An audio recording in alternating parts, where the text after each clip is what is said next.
Moryong langsung dikelilingi bintang-bintang setelah terkena pukulan panci.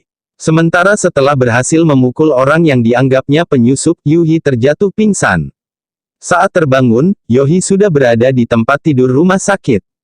Moryong yang cemas masih menungguinya, dan begitu dilihatnya Yuhi terbangun, ia langsung menanyakan keadaan Yuhi dan memberitahu hasil diagnosa perut Yuhi yang menurut dokter terkena virus.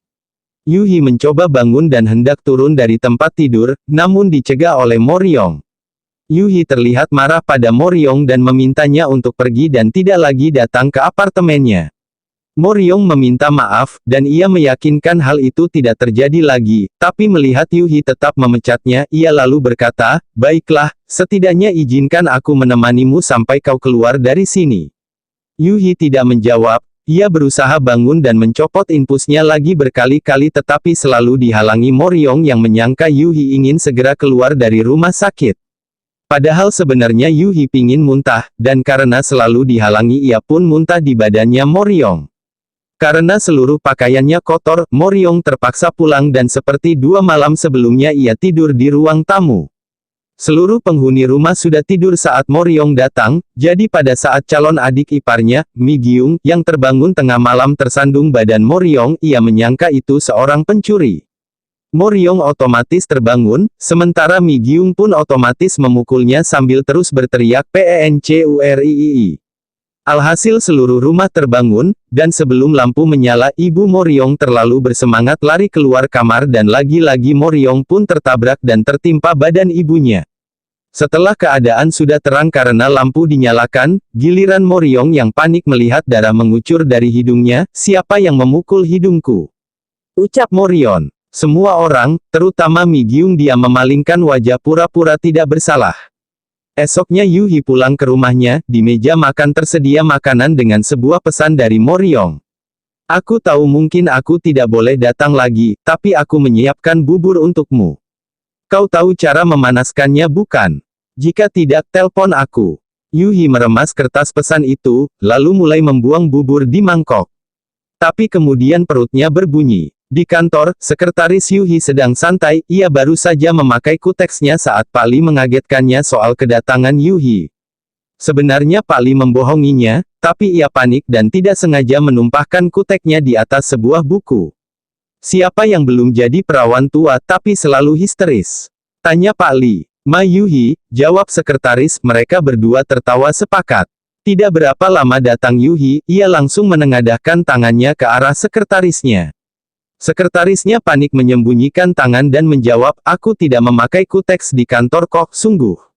Yuhi menatap sekretarisnya, ia mengabaikannya dan meminta skrip skenario untuk syuting video iklan. Sekretarisnya benar-benar lupa, ia refleks menutupi mulutnya yang menganga kaget. Yuhi akhirnya melihat kuku yang masih basah dengan kuteks. Yuhi memarahi sekretarisnya, ia lalu meminta buku yang tempo hari pernah ia pesan untuk dibelikan. Ternyata buku itu yang tadi ketumpahan kuteks. Kesabaran Yuhi mulai habis. "Lakukan sesuatu dengan tanganmu, potong kukumu atau kopoti semuanya," katanya marah. Sebelum masuk ke ruangannya Yuhi meminta agar dicarikan pembantu untuknya. Tapi pemuda itu, kata sekretarisnya mencari tahu soal Moryong dengan ragu-ragu. "Kali ini aku mau perempuan," kata Yuhi. Moryong ke warnet mencari lowongan pekerjaan, ia juga membuat surat lamaran kerja. Di tempat pertama, "Kau Moryong, kau yang memukuli koki di restoran Sador?" tanya koki di restoran. "Itu bukan aku, itu adikku." Moryong membela diri, namun ia dianggap sadis dan tetap ditolak. Di tempat kedua, "Kau Moryong, kau bermasalah dengan koki utama di restoran Le Sommet?" tanya koki restoran lain. Moryong kembali membela diri, "Kami hanya berdebat soal sayuran," namun ia tetap ditolak. Di tempat ketiga, "Kau Moryong?" "Iya, aku Moryong yang memukuli koki di restoran Sador dan dipecat koki restoran Le Sommet." Jawab Moryong putus asa. "Jadi semua itu benar?" tanya sang koki terkejut. Moryong menyesali perkataannya, namun terlambat. Yuhi kedatangan tamu, seorang teman kuliahnya bernama Sera. Di belakang Sera ada seorang cowok yang masuk dengan takut-takut. Ternyata itu cowok yang tempo hari kabur gara-gara lihat Yuhi nendang cowok kurang ajar. Sera mulai memanasi Yuhi, ia mengatakan tunangannya awalnya berkencan dengan Yuhi tapi malah melamarnya. Ia bangga dengan itu, sementara Yuhi diam kesal. Ia terus memperhatikan pasangan yang duduk di seberang mejanya, mungkin ia meneliti apa yang menarik dari Sera yang tidak ada pada dirinya. Terus terpojok oleh ucapan Sera, Yuhi kemudian berbohong kalau ia juga sudah punya pacar. Sera yang datang ke tempat Yuhi dalam rangka mengingatkan untuk datang ke acara reuni kampus, menantang agar Yuhi membawa pacarnya ke reuni besok. Dengan gugup Yuhi menyanggupi. Moryong akhirnya mendapatkan pekerjaan, ia terpaksa bekerja di dapur sebuah restoran Korea padahal ia ingin jadi koki masakan Prancis. Yuhi panik, ia langsung memeriksa phonebooknya mencari nama pria yang kira-kira bisa dia gandeng ke acara reuni nanti.